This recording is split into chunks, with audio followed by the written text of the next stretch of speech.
Hello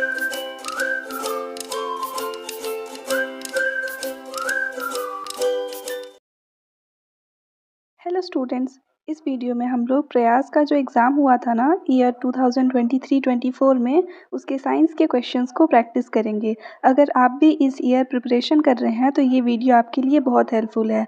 और अगर आप न्यू हैं और नहीं जानते कि प्रयास क्या होता है तो मैं आपको शॉर्ट में बता देती हूँ। प्रयास का फुल फॉर्म है promotion of research attitude in young and aspiring students.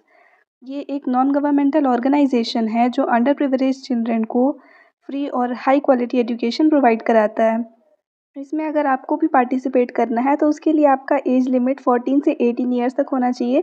मतलब आप क्लास 9 से 11 तक में पढ़ते होगे तो आप भी इसमें पार्टिसिपेट कर सकते हैं। इसका जो एग्ज़ाम होता है वो टोटल 100 मार्क्स का होता है, जिसमें से साइंस के क्वेश्चंस 20 मार्क्स के आते हैं, मैथ्स के टोटल 20 क्वेश्चंस 20 मार्क्स, एसएसटी या फिर सामाजिक विज्ञान के 20 क्वेश्चंस 20 मार्क्स, रीजनिंग के 10, हिंदी के 10, इंग्लिश के 10 और सीजीजी के यानी कि छत्तीसगढ़ का जो सामान्य ज्ञान है उसके टोटल 10 क्वेश्चंस होते हैं। तो इस वीडियो में हम लोग साइंस के क्वेश्चंस को प्रैक्टिस करेंगे जो ईयर 2023-24 में पूछा था। चलिए स्टार्ट करते हैं। यहाँ पे फर्स्ट आपका जो क्वेश्चन है वो है कि 1 किलोग्राम वज़न किसके बराबर होता है, मतलब कि 1 केजी वेट जो है वो कितने न्यूटन के इक्वल है। तो इसका आंसर आप डायरेक्टली जाएंगे, उसमें कोई डिटेल एक्सप्लेनेशन नहीं। इसका आंसर हो जाएगा ऑप्शन बी 9.8 न्यूटन। नेक्स्ट हम लोग देखते हैं सेकेंड क्वेश्चन में, जहाँ पे पूछा है किसी चुंबक का चुंबकीय गुण निम्नलिखित में से किस विधि से नष्ट होता है। मतलब इनमें से कौन से मेथड से किसी भी मैग्नेट का जो मैग्नेटिक प्रॉपर्टी है वो डिस्ट्रॉय हो जाता है। तो देखो, किसी मैग्नेट को अगर हैमरिंग करें या हीट करें या उसको बहुत हार्ड सरफेस पे ड्रॉप कर दें, ये तीनों ही चीज़ों से जो मैग्नेट है उसका मैग्नेटिक प्रॉपर्टी डिस्ट्रॉय हो जाता है। तो इसका आंसर हो जाएगा डी, ऑल, यानी कि ये सभी। नेक्स्ट हम लोग आते हैं थर्ड क्वेश्चन में, अमीबा किस समूह में है, मतलब अमीबा कौन से ग्रुप से बिलोंग करता है। तो इसका आंसर आपका हो जाएगा option C, protozoa. Next question number 4, किस लेंस में हमेशा आभासी प्रतिबिंब बनता है, यानी कि कौन से लेंस में हमेशा वर्चुअल इमेज फॉर्म होता है। तो इसका आंसर हो जाएगा आपका ऑप्शन ए, कॉनकेव, यानी कि अवतल। अवतल लेंस जो होता है, ये कॉनकेव लेंस जो होता है उसमें हमेशा वर्चुअल इमेज बनेगा, कॉन्वेक्स में रियल इमेज बनता है। इसलिए इसका आंसर हो जाएगा आपका ऑप्शन ए। नेक्स्ट आते हैं हम लोग क्वेश्चन नंबर 5 में, हृदय के किस भाग में अशुद्ध रक्त सर्वप्रथम आता है, मतलब हार्ट के कौन से पोर्शन में सबसे पहले इम्प्योर ब्लड जो है वो एंटर करता है। तो इसका आंसर है आपका ऑप्शन सी, राइट ऑट्रियम, यानी कि दायां आलिंद। इसमें जो है वो इम्प्योर ब्लड जो है वो सबसे पहले एंटर होता है। नेक्स्ट है क्वेश्चन नंबर 6, पोटेशियम पर मैग्नेट को गर्म करने से कौन सी गैस निकलती है, यानी कि KMnO4 को जब हम लोग हीट करते हैं तो कौन सा गैस इवॉल्व होता है। अब यहाँ पे आप देख लो ना, ऑप्शन में आपको nitrogen gas, oxygen gas, hydrogen gas और हीलियम गैस दिया है। अभी KMnO4 का जो फॉर्मूला है उसमें आप देखो हिंदी वाले में डायरेक्टली पोटेशियम परमैंगनेट लिखा है और इंग्लिश में KMnO4। तो आपको जो क्वेश्चन पेपर मिलता है ना उसमें दोनों ही लैंग्वेजेस में क्वेश्चंस रहते हैं। तो आप आराम से, आपके लिए जो भी क्वेश्चन, आपको जो भी लैंग्वेज ज़्यादा कन्वीनियंट लगता है आप उसके क्वेश्चन देख करके आंसर दे सकते हैं। तो यहाँ पे दिया है जैसे KMnO4 जो फॉर्मूला है उसमें आपको दिख रहा है K प्रेजेंट है, तो ऑप्शन में कहीं पे K नहीं है, ऑप्शन में कहीं Mn नहीं है, ऑप्शन में O है, ऑक्सीजन है। तो ऑब्वियसली यहाँ से ऑक्सीजन गैस जो है वो इवॉल्व होता है। नेक्स्ट आते हैं हम लोग क्वेश्चन नंबर 7 में, पीतल निम्न धातुओं का मिश्रण है, मतलब ब्रास जो है वो इनमें से कौन से मेटल से मिक्स होकर के बनता है। तो इसका आंसर हो जाएगा आपका ऑप्शन ए, कॉपर और जिंक, यानी कि तांबा और जिंक ये दोनों को मिला करके पीतल बनता है।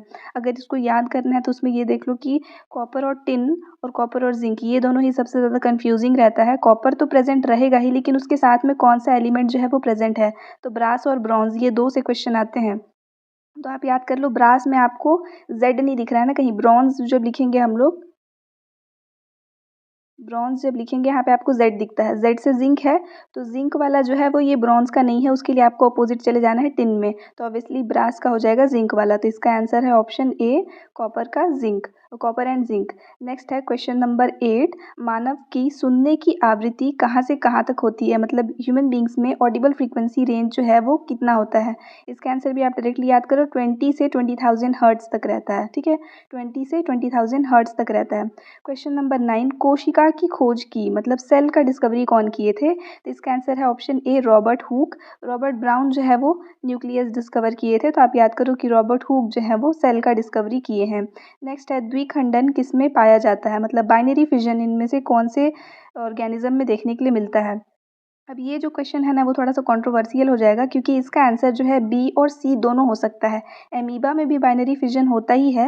आंसर वैसे तो यहाँ पे एमीबा ही लिया था उस ईयर, तो एमीबा में बाइनरी फिजन होता ही है, लेकिन क्या है ना कि ईस्ट जो है ना वो भी समटाइम्स बाइनरी फिजन यानी कि द्विखंडन से ही रिप्रोडक्शन करता है, इसलिए इसके आंसर में ईस्ट भी हो सकता है।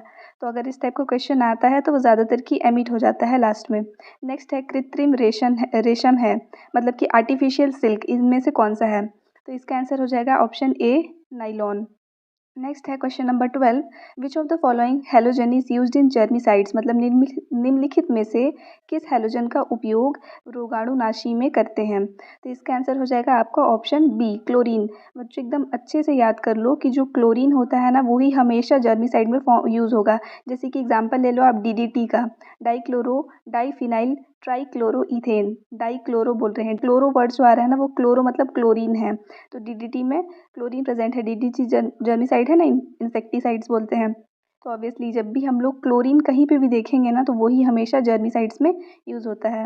नेक्स्ट है कार्बन 30 परमाणु वाला अपरूप, यानी कि 60 कार्बन एटम्स वाला कार्बन का एलोट्रॉफ कौन सा है। ये आपके क्लास 8th के साइंस में है, फुलरीन, ये इसका आंसर हो जाएगा। नेक्स्ट है क्वेश्चन नंबर 14, चने के पौधों की जड़ों में रहता है, मतलब कि जो ग्राम प्लांट्स होते हैं उनके रूट्स में इनमें से क्या चीज़ प्रेजेंट रहता है। तो इसका आंसर है आपका ऑप्शन ए, बैक्टीरिया। जो ग्राम के प्लांट्स होते हैं या फिर जो भी पल्स वगैरह जो भी हैं उनके जो प्लांट्स होते हैं उनके रूट्स में एक बैक्टीरिया प्रेजेंट रहता है जिसको बोलते हैं राइजोबियम। तो इसका आंसर हो गया आपका बैक्टीरिया।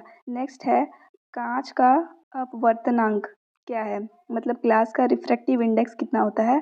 तो इसका आंसर है 1.5, ये रहता है ग्लास का रिफ्रैक्टिव इंडेक्स। ये सब याद करने वाले क्वेश्चंस हैं, इसको आप लोग अच्छे से याद कर लीजिएगा, क्वेश्चंस जो है वो रिपीट होते हैं क्योंकि। नेक्स्ट है जीवाणुओं एवं विषाणुओं में होने वाला रोग, यानी कि इन्फेक्शन जो कि बैक्टीरिया और वायरस के वजह से होता है। तो इसका आंसर आपको ऑप्शन में दिया है, जेनेटिक है, इन्फेक्शियस है, स्कर्वी है या नॉन इन्फेक्शियस है।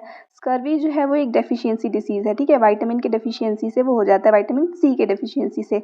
अब इन्फेक्शियस और नॉन इन्फेक्शियस की बात हो रही है, तो बैक्टीरिया एंड वायरस से जो भी डिजीज़ होता है वो ऑब्वियसली क्या होता है, इन्फेक्शियस होता है, मतलब संक्रामक रोग होता है, एक से दूसरे को बहुत तेज़ी से फैलता है।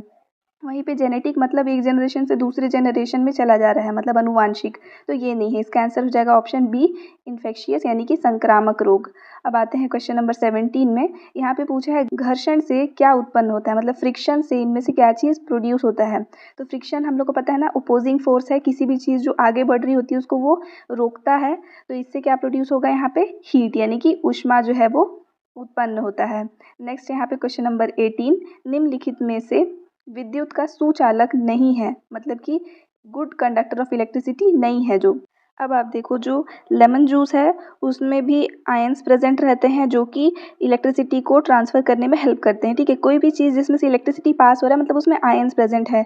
सॉल्ट सॉल्यूशन जो होगा मतलब नमक का विलयन, उसमें भी आयंस प्रेजेंट रहेंगे। टैप वाटर में भी बहुत सारा इम्प्योरिटी प्रेजेंट ही रहता है, तो वो भी इलेक्ट्रिसिटी को कंडक्ट होने देता है। तो इसका आंसर हो जाएगा आसुत जल यानी कि डिस्टिल्ड वाटर, जो कि इलेक्ट्रिसिटी को अपने अंदर से पास नहीं होने देता है।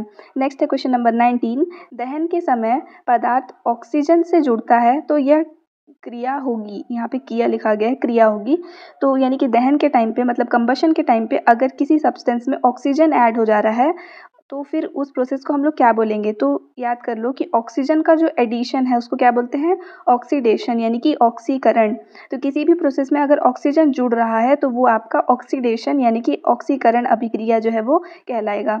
नेक्स्ट है क्वेश्चन नंबर 20, ये लास्ट क्वेश्चन है, निम्न में से कौन सौर परिवार का सदस्य नहीं है, मतलब सोलर सिस्टम जो है सोलर सिस्टम का मेंबर नहीं है, सोलर फैमिली का मेंबर नहीं है। तो हम लोग को पता है ग्रहिकाएं यानी कि एस्टेरॉइड्स जो होते हैं वो तो सोलर फैमिली को ही बिलोंग करते हैं। उपग्रह यानी कि प्लैनेट्स जो हैं वो भी सोलर फैमिली को, उपग्रह मतलब सैटेलाइट्स होंगे, ग्रह मतलब प्लैनेट्स, तो वो सारे भी क्या है कि सोलर फैमिली को ही बिलोंग करते हैं। लेकिन ये जो तारामंडल है, प्लानिटेरियम है, ये जो है वो उसमें बिलोंग नहीं करता है।